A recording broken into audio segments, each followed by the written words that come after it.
Hello, welcome back. I'm the Erroneous Kaiser. You're watching a comic quickie. We're talking about two Tales from the Crypt issues that come out of the 1950s. I'm very happy to have gotten these in my collection recently. I took as many original pictures as I could, but I had to use some resources from the internet to talk about the contents of these older comics as well. First one here is Tales from the Crypt number 21. The date that this comic would have been on the stands in the United States was December 1950. This is actually the second issue of Tales from the Crypt, even though it is labeled 21. Around the time these comics were published, there were some extra laws around publishing new comics starting from number 1. So a lot of publishers would just change the title and continue numbering from previous comics. And that's why we have number 21, Tales from the Crypt, being the second issue of actual Tales from the Crypt. So Al Feldstein is the writer on most of these tales.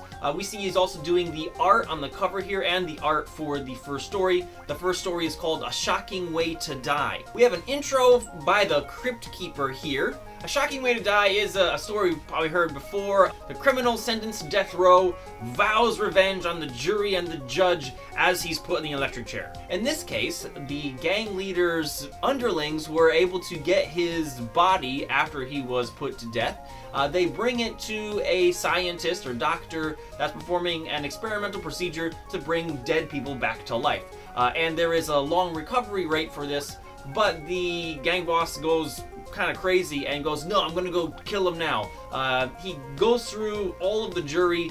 However, when he gets to the judge, he's rotted too much to be able to kill the judge, and so the judge gets away. And that's pretty much the end of the story. The guy, he didn't listen to the doctor, and so he rotted away before he could get his complete revenge. All of these come with a twist and a moral. I guess the twist is, yeah, the guy didn't get his full revenge, so the moral is listen to your doctor so you can get your full revenge. There you go. Our second story, Terror Ride. There's no intro from the Crypt Keeper or the Vault Keeper or the Old Witch on here.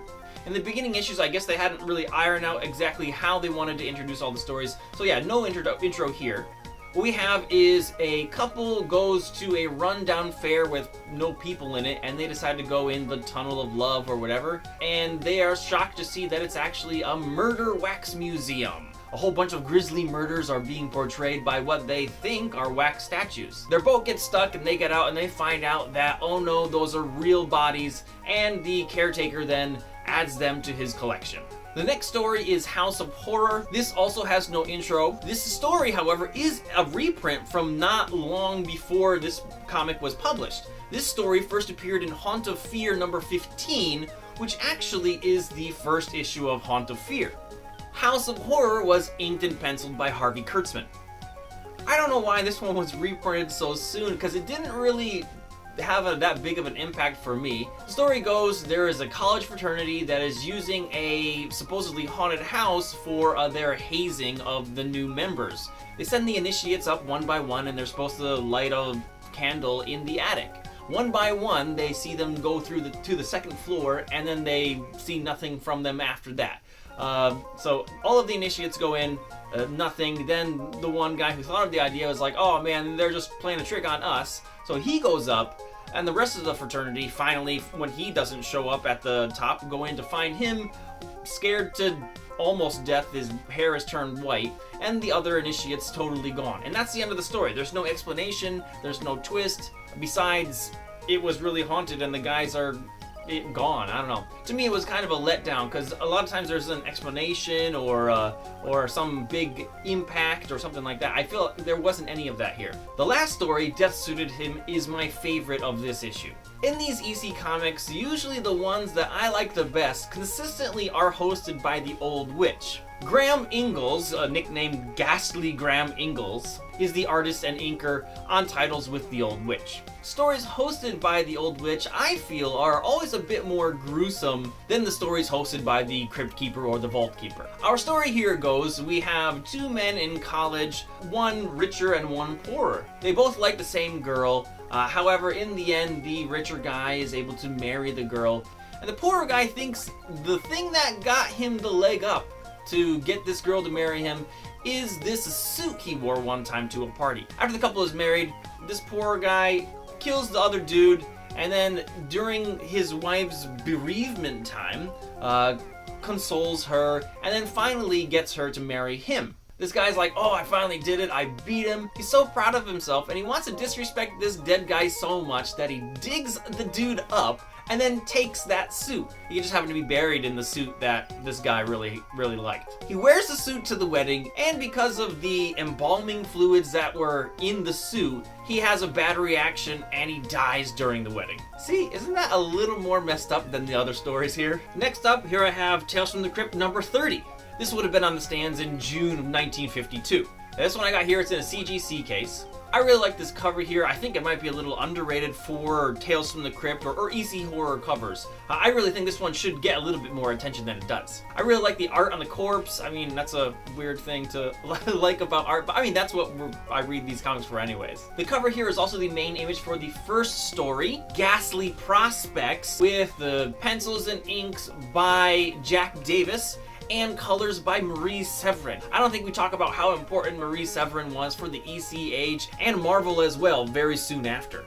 And some people that might know her name and know the big impact she did have on Marvel might not know that she was so heavily involved in these EC comics as well. Al Feldstein is the main writer on all of these stories. In Ghastly Prospects, we see one prospector who found his estate. It's an older dude, and he hit gold.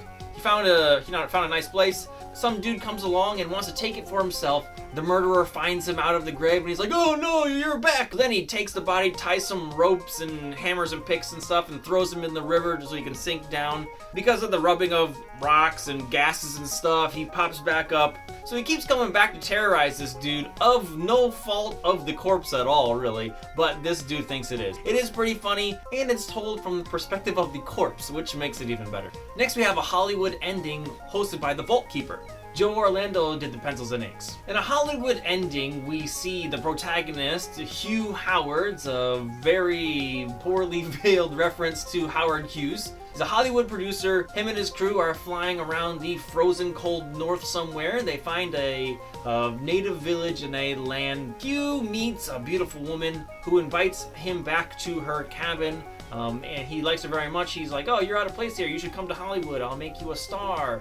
She's like, oh, I can't go. My caretaker, my guardian, then she really creepily, in quotes, calls him daddy, forbids her from leaving the area. But he'll be gone for a few days, so maybe he should stay there. They very quickly fall in love. When her guardian comes back, he, of course, forbids them to leave together, but they go in the night anyways. In Hollywood, she quickly begins her rise to stardom, but then her makeup artists start complaining of her skin being too dry.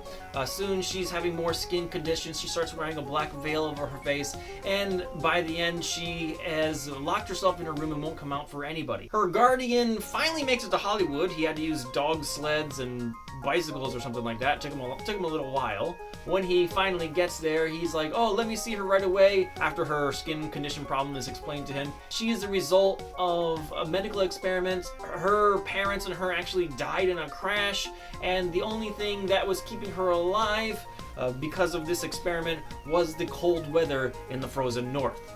They break down the door, but it's too late. They find just a puddle of flesh and bones.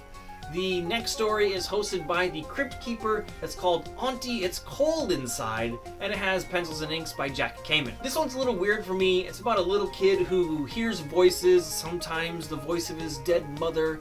He lives with his aunt, who is pretty strict.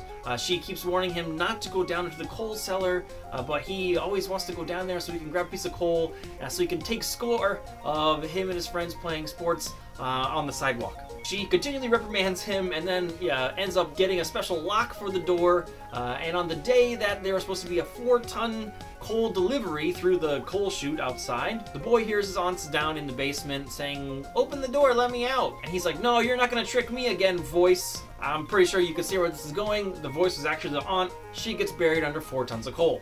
This one fell a little flat for me because there was no explanation of, like, was this kid crazy? Was he possessed or anything? If there was like 1 or 2 sentences just to clear that up, this one could have had a little bit more of an impact. The host of the last story is the Old Witch, and so that means, of course, it's my favorite. It's called Mornin' Ambrose, and it has pencils and inks by Ghastly Graham Ingalls. Before I get into the story, I do want to talk about the appearance of the witch as illustrated by Ghastly Graham Ingalls from the beginning to the end of these EC horror titles. In the earlier issues, as we can see from Tales from the Crypt number 21, and in the later issues, which we're looking at now, there is a stark difference in the appearance of the witch, and begins to evolve even more gruesome as time goes on. I really like how Ghastly Graham Ingalls did this. By the end, we have the witch is one huge eyeball, and like her appearance is a lot more grotesque. I really take enjoyment of looking at what I think is the fun that he was having with her appearance. Morning Ambrose is a story of one guy who is contacted by some long-lost relatives. He goes to visit them.